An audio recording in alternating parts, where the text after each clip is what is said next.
Everybody, Scout Crafty here again, TGIF. Thank God it's Friday. This was a fast week, wasn't it? Enjoyable week for me. We got some enjoyable videos that I enjoyed making. Hope you enjoyed them too. And we have a couple things to finish up with right away. Let's get right to it. Okay, remember last week we did the mystery tools that Will Smith sent in. There was this one tool, number 10, that had us all befuddled. We didn't know what it was. Heavy-duty tool.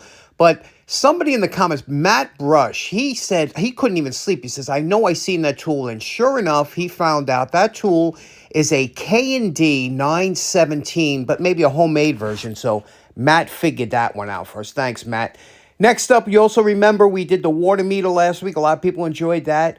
Well, a good friend of the show, Darren, said, you know what? I have a nice water meter I picked up in Florida. Check this out. How beautiful is this water meter? I mean, look at the face on that and the hands. And this thing it resets with a dial on the side. You can see it's a beautiful condition. The only thing is it's missing, it's keeping him from restoring it. He's trying to get a globe for it, a glass over the front. You can see what a beautiful face this thing has. So if anybody knows where he could get a globe for this, leave it in the comments. Okay, next up, a good friend of the show for many years by the name of Frank. Frank is a retired sanitation worker from Whitestone here. And, we grew up about a mile apart from each other, but we probably ran into each other, but never even knew each other at the time. I've never met Frank, but he's always been always leaves nice comments on the videos and whatnot. And like I said, he used to live not far from here. He moved away after retirement. And every once in a while, he'll leave something in the comments that'll, spark our memories, like Utopia Bagels or something that we're used to, the two of us, like an inside joke almost. And he left a really nice comment when I did the fishing reel video, which a lot of you left such wonderful stories. Thank you so much for sharing those wonderful stories of you and family members and fishing trips you went on and memories. I love it. I told you, I live for that. That's why I do what I do. So Frank had left a nice little story about how his dad used to go for blue claw crabs down under the Whitestone Bridge here. And then afterwards, they go home and the mom would make a big spaghetti dinner. And I said, what a great story. So after he said, yeah, I don't think they allow you by the Whitestone Bridge anymore. Now, I used to work for the Parks Department, and they did close off that bridge a while ago, but I think there's a way to get there. I said, let me go down and see. It's a little bit overcast. Let's take a walk down, see if we could see what's going on with Whitestone Bridge over there, if you can get under it or whatever. I mean, I used to hang out there when I was a kid, but I haven't been there for years. Let's go check it out. So this is the comment that Frank left, and I figured, what a great day to go down. It was a little windy and overcast, but it was a nice day to take a walk over to the Whitestone Bridge, Whitestone Park, and film it, because I'm sure Frank hasn't seen it in many years, and he's probably wondering what is going on with this area. Now, this is where we grew up, more or less, and we used to hang out, and there it is, the Whitestone Bridge. It was built in 1939 so that people can get to the World's Fair. Then they put a park here on this side. Now, this park has been redone a couple times. You could see here it's recently redone. This is the bocce courts where a lot of these gentlemen, the reason this park is so nice is because these gentlemen look after the park because they play bocce here and whatnot. But the park is well maintained, and they did a nice job in redoing it from when we were kids. It was kind of a little bit beat up. You could see here where the bridge is. It was, like I said, a windy day today, but I wanted to walk under the bridge to show Frank what it looks like still underneath, and you could still get under there. This is the beach that they have. It's actually nice sand that they put in and sift and run through with the rakes. And I want you to listen to the water here, how nice it sounds.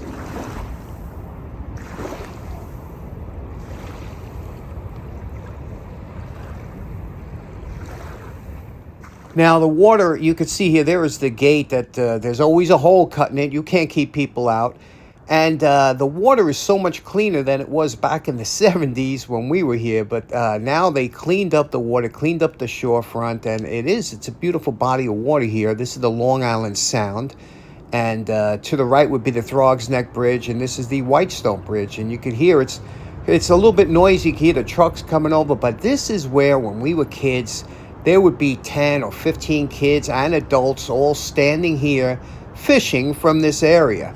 It was just a beautiful, and also at night the kids would come here to hang out and just be by the water. Those were the good old days, and I hope this brings back memories to you, Frank, because it's still nice here.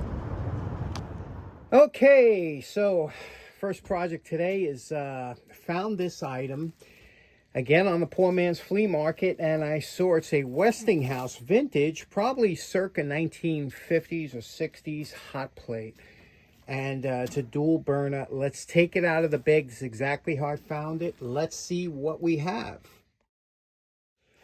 Okay, so here we have again, a little dirty, vintage Westinghouse. It's got the old style knobs, and this was, when they first came out with the hot plates, they were basically an on-off affair where you would just turn them on and off. This one here was a kind of a later model where it had the 3-position, low, medium, and high. Let's take a look. Let's take a look at the bottom. See how the bottom looks. Okay. Looks very good. Actually, looks very good. We'll take the burner covers off to see what is under there. Okay, we removed one screw from up here. Take this galvanized cover off. And this is what the inside of one of these look like. And you can see here, look at that. It looks like regular, regular foil, you know, these kind of foil plates you would get under a regular pie or whatever. But you can see it's very clean inside. There's nothing, the only reason I had to take this cover off is because I was trying to remove the cover plates. And what was happening was the screw kept spinning. So, of course, there's a nut on the other side here. You can see that nut that's stopping it from coming off. So what I'm going to have to do here is I'm going to have to use a nut driver, and we'll take that off. Now, behind these little heat reflectors here, just take off the nut, a washer, and this little heat reflector. You can see here, that's all it is a heat reflector with a piece of metal here. And you can see here, this little nut's what holds on, but you have to be very careful because there's only 3 little standoffs here that they're just laid in there that hold that on there. So you have to make sure you put your hand underneath here and flip this over so that it doesn't fall out. You have to do one side at a time. Okay, now we took off that nut. This is the that screw that holds the cover plate on. Put that over here. And this is the meat and potatoes of what we're looking for. Here we have a metal plate here, probably meant to be cleaned or whatever, but this is the heat up element. Now this is what you have to see, that if it's broken or if it don't work, you toss this. But usually these things lasted forever and they worked, so we'll try that in. But first thing we're going to do is clean everything up, and you can see how it works, and then put it back together. And this, unless there's some breakage here, they should work. Now, what's interesting, the earlier models from the 40s, like these found on eBay, had no burner covers over the heater elements. They were just the coils within that fire-resistant material, which is often brittle, and that's why I think in the 50s they put the burner covers on top of these heat elements. Now, I believe this is some kind of non-stick coating on here. I took it to the wire brush. It's on there. It's not, so I'm thinking maybe a polish on here to bring back this non-stick coating look. So let's try now that. Using some inexpensive Peak polish and a Scotch-Brite, not particularly abrasive Scotch-Brite. We evened it out. You can see the difference here. This is the before and after. And that looks acceptable, so we'll do the other cover with that, clean up the top, replace this, and then do the other one. You have to do one at a time. Now you know my favorite part. Remember what this Westinghouse HP 5211 appliance looked like before we started? And we're calling this project done. This is the kind of projects my dad used to he loved this kind of stuff. But you can see what we did here. Everything was cleaned out inside and out, and we took it back to the original This porcelain finish on here. These things lasted forever, these finishes. They always cleaned up nice, you know. And now what we're going to do to test it out, again, we put the covers back on. A little water stain on this one, but this is, I think, a paint on here. But it feels very smooth, very nice. Now, what we're going to do is I'm going to use the kilowatt meter. And that's how we're going to figure out how this is working. Right now we have 119 volts coming into the house. I'm going to plug it in. We're going to turn on to each plate and see what it draws at different settings. Okay, we have the setting on watts. We turned it on. We're going to put the left one on low to low. Oh, you can see here we're moving up here. We have 400 watts, 400 and let me see how that feels, how quickly that it's warming up. In the center here I could feel it, 425 watts. That's about right, I guess. And then we'll put it up to medium, see what that draws.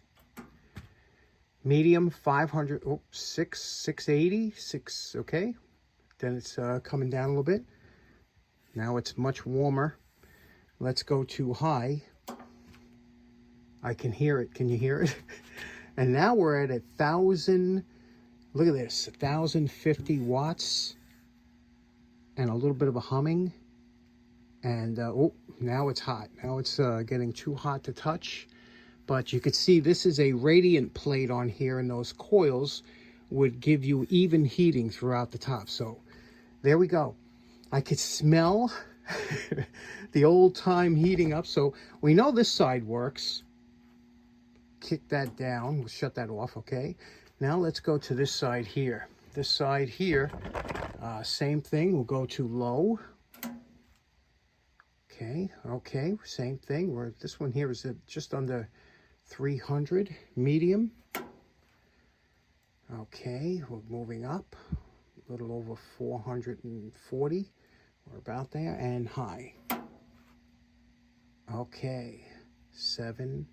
Okay, so this one here is just a little bit on lower than the left side. Okay, but it's still, each coil is working, but it's a lower one. So I guess a lot of times people have their favorite. Who knows? Who knows if they're exactly the same? Well, one was a little bit worn, but this one here is at 700 watts full. The other one was at 1,000. Interesting. Okay, now it's been off for about 5 minutes. This is absolutely ice cold. The whole outside is very cold. However, these plates, these iron plates, are still hot, too hot to keep my hands on. Both of them are too hot, but everything else is cool around. Even the bottom is ice cold, so it has good insulation, and it does. But it's amazing how much wattage these old units used, because remember, electricity was big back then, and everything, light bulbs used 100 watts. Everything was high wattage. So I think the newer hot plates are much more efficient, because I have a newer hot plate that I use to make my lubricants.